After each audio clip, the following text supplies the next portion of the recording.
शोक से मुक्त होना चाहते हो तो भगवान का नाम जप करो। नाम जपने से महा आनंद की प्राप्ति होगी। तुरंत नहीं होगी, समय लगता है। थोड़ा दीर्घ काल तक नाम जप करो, हिम्मत करके माया से लड़ते रहो। फिर देखो जब मन प्रभु में लगने लगेगा तो अद्भुत आनंद आता है। हर कष्ट सहने की सामर्थ्य आ जाती है, हर बात सहने की सामर्थ्य आ जाती है जब हम भगवान का नाम जप करते हैं। तो ये भगवान की शरणागति से, भगवान में मन लगाने से, भगवान के हो जाने से ऐसा आनंद बना रहता है।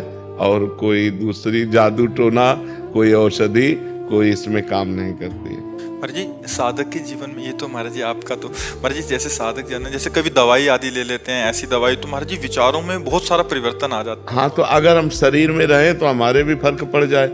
वो टेबलेट शरीर में गए, हम ठाकुर जी में है तो उससे क्या फर्क पड़ेगा। इसलिए होता है। जैसे पवित्र हृदय है ना, थोड़ा भी कुछ जाएगा तो पता चल जाएगा। थोड़ा भी अगर हम जैसे अभी इसमें भाव जनरल आदमियों का कर लें तो एक एक आदमी का प्रभाव हमारे ऊपर पड़ेगा। और जब हम पहले ही भाव किए मेरे भगवान इस रूप में आए हैं तो कोई प्रभाव नहीं पड़ेगा। ऐसे ही जब पदार्थ आता है तो अगर हम पदार्थ खाएं तो तुरंत उसका परिणाम, और जब हम भगवान का प्रसाद पाते हैं तो फिर वो मंगलमय हो जाता है। सारा खेल भावों का है। तो जितना नाम जप करोगे हृदय पवित्र होगा, उतने घृणित वस्तुएं या पवित्र वस्तुएं से आपका मन हट जाएगा। देखो लोग कितने गंदे विचार वाले बन जाते हैं, कितना गंदा मन हो गया, अपने पूज्य माता पिता को मार देते हैं। तो ये शराब पीना, मांस खाना, ये सब गंदी बुद्धि अपवित्र हो गई। तो राक्षसी बुद्धि वो जो मन भावे सो कर रही है। तो हमें लगता है कि हमें पहले खान पान सुधारना चाहिए, नाम जप करना चाहिए, पवित्र आचरण करना चाहिए, तब हमारी आध्यात्मिक उन्नति हो, तब हमारी लौकिक आनंद प्राप्त हो। कर्नल राकेश कुमार वर्मा जी, महाराज जी राधे राधे। महाराज जी 2 साल से आपका शरणागत हूँ, आपके कहे वचनों के अनुसार चलने का प्रयत्न कर रहा हूँ। आपके कहने के अनुसार 12 साल अगर लगातार साधक प्रयत्न से भजन करे तो भगवत प्राप्ति हो जाती है। मगर महाराज जी तृष्णा से प्रतीक्षा का मार्ग ही इतना कठिन लग रहा है कि उपरति कब होगी कुछ कह ही नहीं सकते। महाराज जी 12 साल ऐसा बड़ा समय अपने को गारंटी नहीं कि 12 साल जिएंगे। हाँ, तो अपने को चाहिए, हमको ये धारणा बनानी नहीं है, हमें सिद्ध होना ही नहीं है। समझो, हमें सिद्ध होना नहीं। 12 साल जिएंगे ऐसी गारंटी नहीं। हम अभी वाली गारंटी लेते हैं कि यदि अभी आप बोल रहे हो राधा वल्लभ श्री हरिवंश और अभी प्राण निकल जाते हैं तो अभी आप भगवान को प्राप्त हो जाओगे। रह गई हमारे कूड़ा करकट की बात कि अंदर काम है, तृष्णा है, वासना है, तो ईमानदारी से अब तुम्हारे हृदय में नहीं है, तुम्हारा हृदय नहीं रहा। वो गुरु का हो गया, वो इष्ट का हो गया। जब शरणागत हो गए, जब हमने बेच दिया तो इसकी छिपकली भी, मान लो इसमें छिपकली चिपकी है, वो भी उसी के नाम, जाला लगा है वो भी उसी के नाम, खिड़की टूटी अब वो भी उसी के नाम, क्योंकि हमने दे दिया। तो हमने अपने आप को भगवान के हवाले कर दिया। अब हमारे अंदर जो काम है, क्रोध है, लोभ है, मोह है, मद है, ये सब उनका है। अब मुझे केवल एक बात कि भगवान का विस्मरण न हो, बस ये सब कुछ भगवान का है। तृष्णा सता रही तो हृदय को सता रही, आप देखने वाले हैं, आप में कभी तृष्णा हो ही नहीं सकती, आप में कभी तृष्णा हो ही नहीं। अमल आपका स्वरूप है, चेतन अमल सहज सुख राशि, ईश्वर अंश जीव अविनाशी। अंतःकरण में आता है काम, अंतःकरण में होती तृष्णा। तो आप अंतःकरण के देखने वाले हैं, आपने गलती से स्वीकार कर लिया, इसलिए तृष्णा आपको परास्त कर रही है। अगर आप अंतःकरण में दृष्टा बने तृष्णा के तो वो नष्ट हो जाएगी, आपको गिरा नहीं पाएगी। लेकिन अपने को इतने ज्ञान की भी जरूरत नहीं। हे नाथ, मैं आपकी शरण में हूं, जैसे हो, जितने हो, जो कुछ हो प्रभु के हो, ये बस मान लो। जो हर समय प्रभु की कृपा का चिंतन करता रहता है, आए हुए सुख दुख को समान भाव से भोग लेता है, मन वचन कर्म से प्रभु की शरणागति का स्मरण करता है, वो भगवान के परम पद का ऐसा अधिकारी हो जाता है जैसे बाप की प्रॉपर्टी पर पुत्र का स्वयं अधिकार हो जाता है। समझ पा रहे हो आप? बिल्कुल निश्चिंत रहो शरणागति के बल पर और नाम जप करते रहो। हाँ, पाप आचरण ना होने पाए, वही पाप नहीं महाराज जी, जो आपने बोला वैसे ही है जी। लेकिन एक मन में ऐसा रहता है कि डेली बोलना पड़ता है कि भाई मैं ये नहीं हूँ, मैं तो और कुछ हूँ, मैं तो शरणागत हूँ। हाँ, बिल्कुल, बस शरणागत हूँ। हाँ। ये जो हो रहा है, ये जो आ रहा है मेरा नहीं है। हाँ, बिल्कुल बिल्कुल बिल्कुल बिल्कुल। लेकिन आता है। हाँ, वो उनके घर में आता है ना। ये घर तो भगवान के नाम दे दिया। काम भगवान का पुत्र है। श्री कृष्ण के पुत्र प्रद्युम्न कामावतार है ना भैया, उन्हीं के लड़का बच्चा घर नहीं आएंगे तो और क्या करेंगे। अपने को चिंता नहीं करनी, मस्त रहो भगवान की शरणागति में। हाँ, जब गलत कार्य की बात आवे तब उस समय की नहीं, हे भगवान आपने निषेध किया है, ये नहीं होना चाहिए, आपके दास से गलत नहीं होना चाहिए। प्रभु अगर गलत होने जा रहा है तो संभालो, आप हमें रोको, आप सर्व सामर्थ्यशाली हो। बहुत लड़ाई भी होती है ना प्रभु से। यही लड़ाई रोज हो रही है। हमने बैठ के यही लड़ाई। हाँ, अंदर अंदर उनसे लड़ते और कहते अब तुम्हारे सिवा है नहीं कोई, इसलिए लड़ेंगे भी आपसे और प्यार भी आपसे करेंगे। तो ये बात है, मस्त रहो एकदम। हाँ। और एक गुप्त बात बताएं, जैसे बहुत पुराना वृक्ष हो, जैसे बरगद का है, पीपल का है, और उखाड़ के वायु गिरा दे तो महीनों हरा भरा रहता है, लेकिन जड़ उसकी उखड़ चुकी है। ऐसे ही अनंत काल से हम कामादि के वशीभूत रहे हैं, इनकी जड़ तो उखड़ गई है क्योंकि हम शरणागत हो गए, लेकिन ऊपर से हरे भरे दिखाई दे रहे हैं, अब उनमें जड़ नहीं रह गई। अब समय लगेगा सूखने में, और जहां सूख गए तो निर्विकार हो जाओगे। काम क्रोध मद मान न मोहा, लोभ न क्षोभ राग नहीं द्रोहा, ऐसा हृदय हो जाएगा। बस बहुत लंबे समय तक ये लड़ाई लड़नी होती है। ये लड़ाई ऐसी नहीं कि 2-4-6 दिन में ऐसे हट जाए, बहुत लंबे समय तक। वो भगवान कृपा करे तो मिनट में हो जाए, ये भी बात है। हाँ, वही कह रहे, भगवान कृपा करे तो मिनट में हो जाए, नहीं तो बहुत लंबे समय। हमको केवल एक बात पकड़े रहना है कि राधा राधा ना छूटने पावे। अगर नाम नहीं छूट रहा तो हम अभी सिद्ध हैं, 12 वर्ष बाद नहीं। अभी हमारे प्राण निकलते तो अभी हम भगवत प्राप्त हो जाएंगे, 12 वर्ष की बात जाने दो। और निर्विकारता आदि ये भगवान की कृपा पर हम देखते, अपने साधन बल पर नहीं। अपने साधन बल पर तो मतलब बहुत लंबा है, लेकिन भगवान की कृपा से मिनट में हो जाने वाला है। मेरे बनाए ना बनेगी कोटि कल्प लो, आपके बनाए बनेगी पल पाव में। तो पल के चौथाई हिस्से में बन सकती है। तो हमें भरोसा प्रियालाल का ही रखना चाहिए, प्रयत्न अपना करना चाहिए। प्रयत्न में ढिलाई नहीं होनी चाहिए। भरोसा प्रयत्न का नहीं है, उनकी कृपा का है। दोनों बातें समझ लीजिए। प्रयत्न में ढिलाई नहीं है, हम भजन में ढिलाई नहीं करेंगे, लेकिन इसका भरोसा नहीं है। भरोसा केवल प्रभु का है। हमारे जीवन यापन के लिए ये सब है, लेकिन नाथ हम तो आपकी कृपा से उद्धार होगा, आपकी कृपा से आप मिलोगे। बस ये भजन हो रहा है तो आपकी कृपा से हो रहा है। पुरुषार्थ में कमी न हो और कृपा बल का आश्रय तो साधक निकल जाएगा, इसी जन्म में निकल जाएगा। और भजन करने वाले को कोई परेशानी नहीं। अगर इस जन्म में न निकला तो स्वर्गादि ले जाया जाएगा और वहां के उत्तम भोग भोगेंगे, और अगला जन्म जो फिर होगा वो श्रीवान कुलवानों में होगा। ऐसे भजन करने वाला VIP जीवन हो गया। अब जितना नाम जप कर लिया वे आपकी उन्नति करेगा। जी आना ही नहीं चाहते। हाँ, उत्तम बात तो यही है। हाँ, कोई चीज नहीं रहेगी जो चाहिए, कुछ नहीं रहा। बिल्कुल बिल्कुल उत्तम बात तो है। श्री जी के पास चले, ठाकुर जी के पास। रीता शुक्ला जी, महाराज जी आपके चरणों में कोटि कोटि प्रणाम। महाराज जी, मैं प्रतिदिन आपका सत्संग अवश्य सुनती हूँ। हनुमान जी में पूर्ण आस्था है। महाराज जी, मेरा एक छोटी सी जिज्ञासा है कि जब कोई भगवान का साक्षात्कार करता है तो भगवान स्वयं प्रकट होते हैं या स्वप्न में साक्षात्कार कराते हैं? जाकी रही भावना जैसी, प्रभु मूर्ति देखी तिन तैसी। ये था माम प्रपद्यन्ते तास तथैव भजाम्यहम्। किसका प्रश्न है? जैसे भगवान चाहते हैं आपसे मिलना, वैसा आपके अंदर भाव कर देते हैं, या जैसे आप भगवान से चाहते हो मिलना, वैसे भगवान दर्शन दे देते। दोनों बातें। जैसे हम ऐसे हैं तो भगवान हमारे अंदर भाव दे दें कि भगवान हमसे मिले, जैसे हम आपसे बात कर रहे हैं ऐसे बात करें तो भगवान वैसे बात करेंगे। और आपका है कि भगवान मुझे अनुभव करा दे तो भगवान अनुभव करा दे। आपका है कि तत्व रूप में मिले तो तत्व रूप में मिल जाएंगे।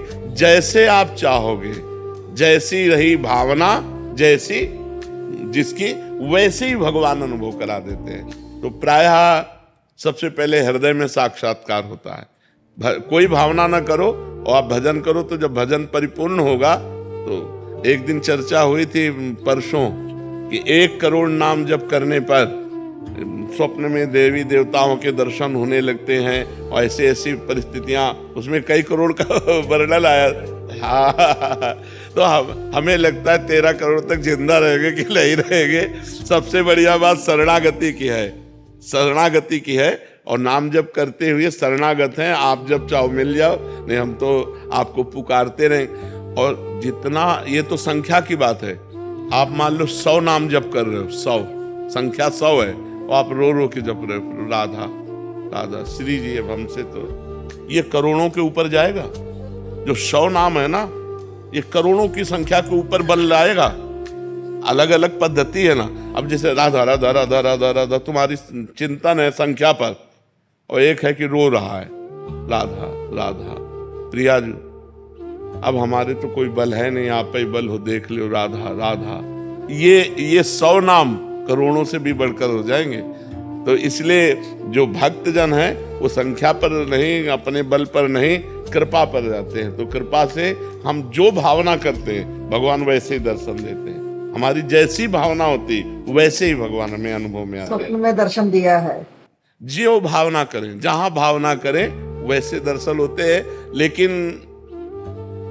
उनका जब दर्शन होगा तो उसकी पहचान है, शरीर राग मिट जाएगा, मान अपमान सुख दुख लाभ हानि इन सब से हट जाओगे। निर्माण अमोहा जित संग दोषा अध्यात्म नित्या विनिवृत्त कामा द्वंद्व विमुक्ता सुख दुख संग। अगर ये नहीं है तो वो नाटक है, मन का नाटक है। मन कभी भगवान बन जाता है स्वप्न में, और मन कभी राक्षस बन जाता है। क्या भगवदाकार वृत्ति हुई? क्या मोह रहित हुई? क्या शरीर का राग नष्ट हो गया? क्या अभी मृत्यु का अवसर आने पर आप निर्भय रहेंगी?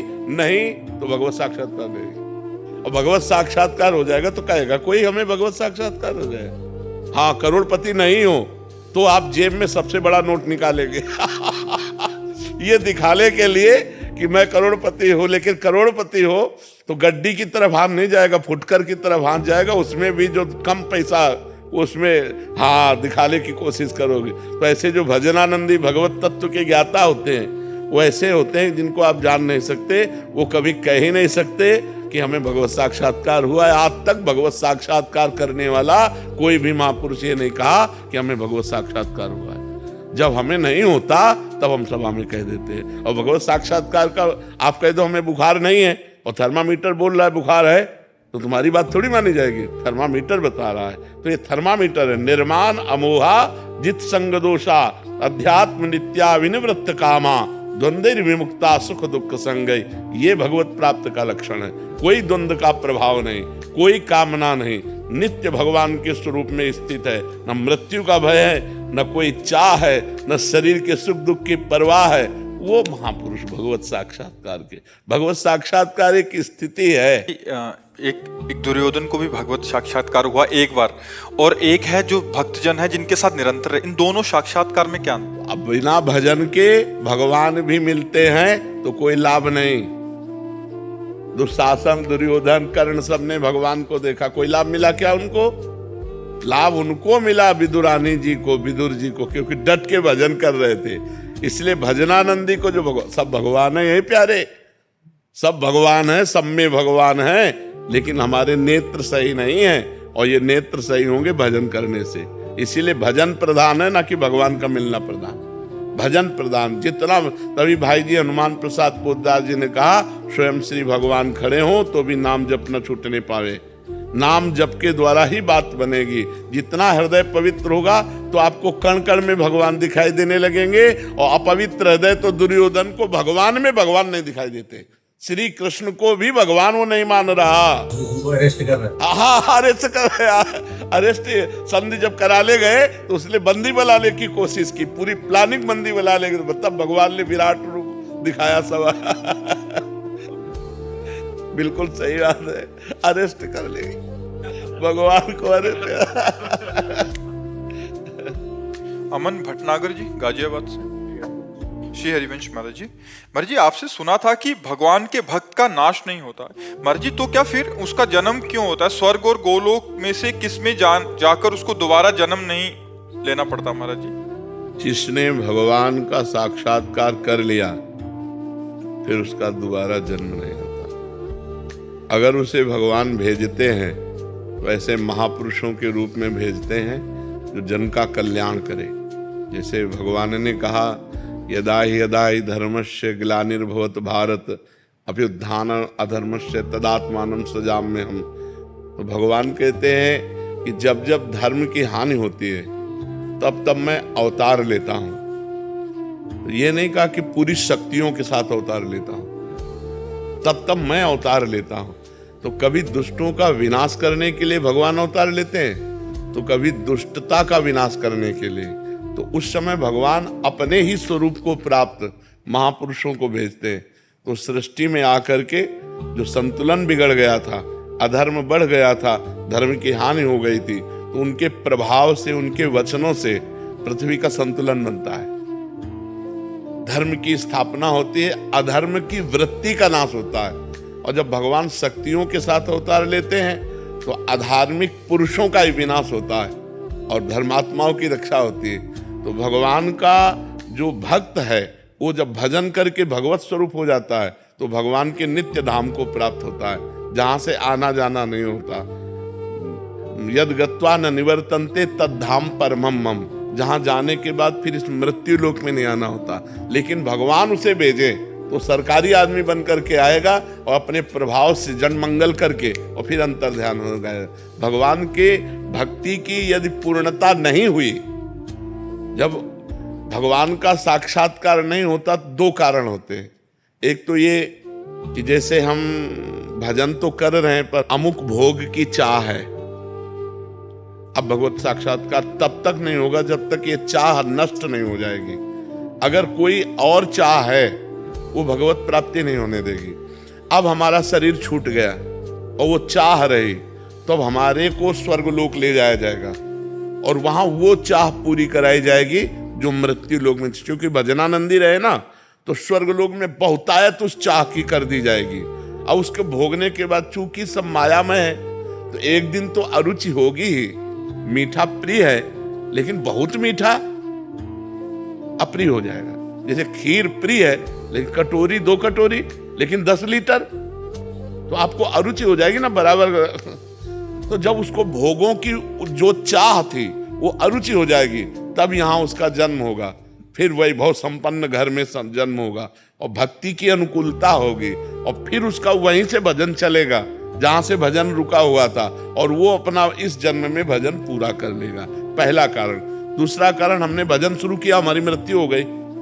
कोई चाह नहीं है, भगवान की चाह है, पर हमने भजन शुरू किया, अब हमारी आयु खत्म हो गई, मृत्यु हो गई, अभी भगवत साक्षात्कार हुआ नहीं, तो उसको सीधे योगियों के कुल में जन्म, उसे स्वर्ग आदि लोक नहीं ले जाया जाएगा, सीधे योगियों के कुल में उसका जन्म होगा, भजनानंदियों के कुल में, और वहीं से भजन होकर वो पूरा हो जाएगा। तो आना जाना तब तक जब तक भगवत साक्षात्कार नहीं, और जहां भगवत साक्षात्कार फिर आना जाना नहीं होता। समझ गए आप? अभिजीत शंकर जी, राधे राधे महाराज जी। महाराज जी, एक बार एकांतिक वार्तालाप में एक किसी साधक ने बोला था कि मैं आपको जान गया हूँ महाराज जी, तो आपने बोला था कि मुझे जान जाओगे तो कुछ और जानना बाकी नहीं रह जाएगा। महाराज जी, इसका क्या अर्थ था महाराज जी? कुछ बातें ऐसी होती हैं अनिर्वचनीयम, जिनकी चर्चा ही नहीं की जा सकती। तो जैसे उन्होंने कहा आपको मैं जान गया, हमने कहा नहीं जाने, क्योंकि जब जान जाओगे तो तुम बोलने लायक नहीं रहोगे। ये बात कि मैं आपको जान गया हूं, आपके नेत्र बोलेंगे, आपका रोम रोम बोलेगा, क्योंकि आपने प्रेमानंद शरीर को जाना है, जो हमारा स्वरूप है उसको नहीं जाना। जिस दिन हमारे स्वरूप को जान लोगे उस दिन ब्रह्म साक्षात्कार पुरुष हो जाओगे। तुम जो हमारा स्वरूप है उसको जब जान जाओगे आप, तो जो भगवत साक्षात्कार में होता है वही हमारे स्वरूप के साक्षात्कार में होता है। तो हमारे स्वरूप को तो जाना नहीं, क्योंकि जबान से तुम बोल दिए कि मैं आपको जान गया, तो जितना जाना अपने बुद्धि के विषय को जाना, बुद्धि जितना पकड़ पाई उतना ही जाना, मेरे को नहीं जाना। इसलिए कहा था कि जिसके जानने के बाद कुछ जानना बाकी नहीं रहता वो भगवान है। तो जब जीव भगवान में भजन करके लीन हो जाता है तो उसका शरीर तो ऐसे रहता पंच भौतिक, लेकिन वो जीव नहीं रह जाता, उसमें भगवान विराजमान हो जाते हैं, स्वयं भगवान शासन करने लगते हैं। जैसे समुद्र की